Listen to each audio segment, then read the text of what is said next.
படிக்க படிக்க அந்த எழுத்தாளரின் எழுத்துக்களில் என் இதயத்தை பறிகொடுத்தேன். என் இதயத்தை கொள்ளை கொண்ட அந்த எழுத்தாளர் யார்? சிந்துக்கு தந்தை சிறந்த எழுத்தாளர் செந்தமிழ் தேனி பைந்தமிழ் தேர்ப்பாகன் நீடுதுயில் நீக்க பாடி வந்த நிலா.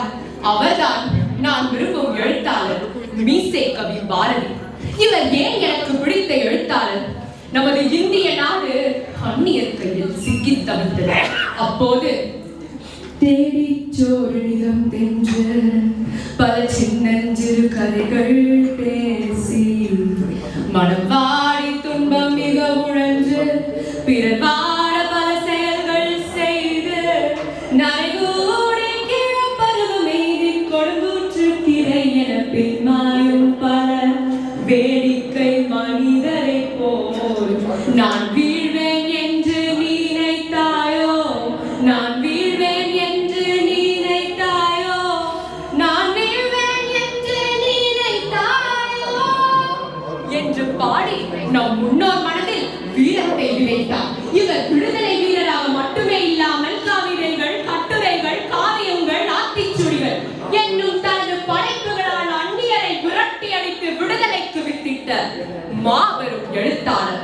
விஜயா, பாலபாரதம், சக்கரவர்த்தினி, இந்து, இந்தியா போன்ற இதழ்களில் வெளிவந்த இவரது எழுத்துக்கள் உயிர் பெற்ற ஓவியங்கள், சாகா வரம் பெற்ற காவியங்கள். நான் விரும்பும் எழுத்தாளர் எப்படிப்பட்டவர் தெரியுமா? தாய் நாட்டை நேசித்தவர். பாருக்குள்ளே நல்ல நாடு எங்கள் பாரத நாடு என்றும் பாரத சமுதாயம் வாழ்க வாழ்கவே என்றும் தாய் நாட்டை போற்றினார்.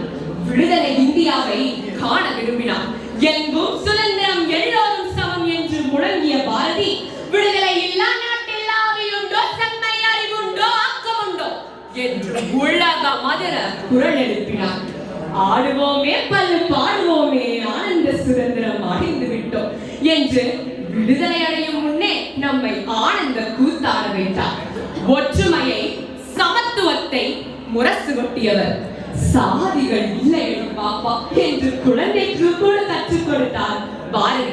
காக்கை குருவி எங்கள் ஜாதி என்றும் எல்லோரும் ஓர் குலம், எல்லோரும் ஓரினம் என்றும் சமத்துவத்தை முரசு கொட்டியவர் தான் நான் விரும்பும் எழுத்தாளர் பாரதி. இவர் நம்பிக்கை தரும் நாயகர். நெஞ்சு பொறுப்பதில்லையே இந்த நிலை எட்ட மனிதரை நினைக்கையில் என்று ஒரு புறம் மக்களை பார்த்து சாடினாலும் மறுபுறம் வெள்ளிப்பனி மலையின் மீது உலாவுவோம், அடி மேலே கடல் முழுதும் கப்பல் விடுவோம். வெள்ளிப்பனி மலையின் மீது உலாவுவோம், அடி மேலே கடல் முழுதும் கப்பல் விடுவோம். பாரத தேசம் என்று பெயர் சொல்லுவோம், எங்கள் பாரத தேசம் என்று தோள் கொட்டுவோம், நாம் தோள் கொட்டுவோம் என்று பாடி நமக்கெல்லாம் நம்பிக்கை தந்தார். இவர் மணிக்கொடிக்கு மரியாதை செலுத்தியவர். தாயின் மணிக்கொடியை தாங்கி நின்று தாயின் மணிக்கொடி பாரி அதை தாழ்ந்து பணிந்து புகழ்ந்திடவாரி தாயின் மணிக்கொடி பாரி என்று மணிக்கொடிக்கு கூட மரியாதை செலுத்த கற்றுக் கொடுத்தவர் தான் நான் விரும்பும் எழுத்தாளர் பாரதி. இவர் தமிழ் மொழி காதலர்.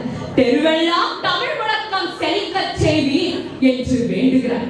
தனது அன்பு மனைவி செல்லம்மாவை பார்த்து நீ கவலைப்படும் போதெல்லாம் தமிழை படி என்று வழிகாட்டியவர் பாரதி.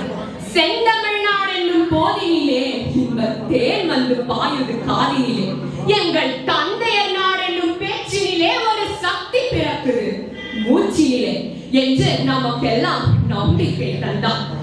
பாரதி பெண் விடுதலைக்கு தான் பேனாவை சாய்த்தவர். ஆணும் பெண்ணும் நிகர் என்று முழங்கினார்.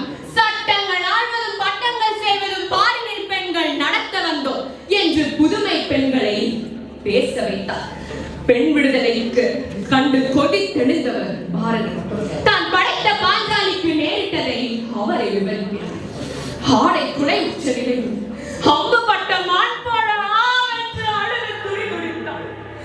மாடலிக துச்சாதனன் என்ன செய்தார்? அவளது கருங்கூந்தலை பற்றி வாழி நெடுக காலாகார அவனை இழுத்துச் சென்றான். அதோடு விட்டானா? விடவில்லை. யாரடா பணியால் வார தையல் சேலையை தலைவாய் என்று கட்டளையிட்டார். துடி துடித்து போனால் பாஞ்சாலி தன்னை சூழலிட்ட ஆண்களிடம் பெண்ணீர் தமையுடைய பெண்களோடு பிறந்து பெண் பாவம் அன்றோ பண் பார்க்க வேண்டும் பெண்ணின் வழியே அவளது மௌன தவத்தில் இதயத்தை அனலாக்கும் அவத்தையை வேரோடு கலைந்து போட என் பாரதியின் கைவிரல்கள் அனைத்தும் எழுத்தாணிகளாக மாறின. முடிக்கும் முன் நான் விரும்பும் எழுத்தாளர் பாரதியிடம் ஒரு வார்த்தை பேசிக் கொள்கிறேன். தயவு செய்து அனுமதி தாருங்கள். பாரதி, பாரதி, நீ படைத்த பாஞ்சாலி மட்டுமல்ல, இந்த விடுதலை இந்தியாவில் மூளை முடுக்கெல்லாம் எத்தனையோ பாஞ்சாலிகள் துகிலெடுக்கப்படுகிறார்கள். அரங்காடவர்களின் பிடியிலிருந்து பச்சிளம் குழந்தைகள் கூட தப்பி பிழைப்பதில்லை.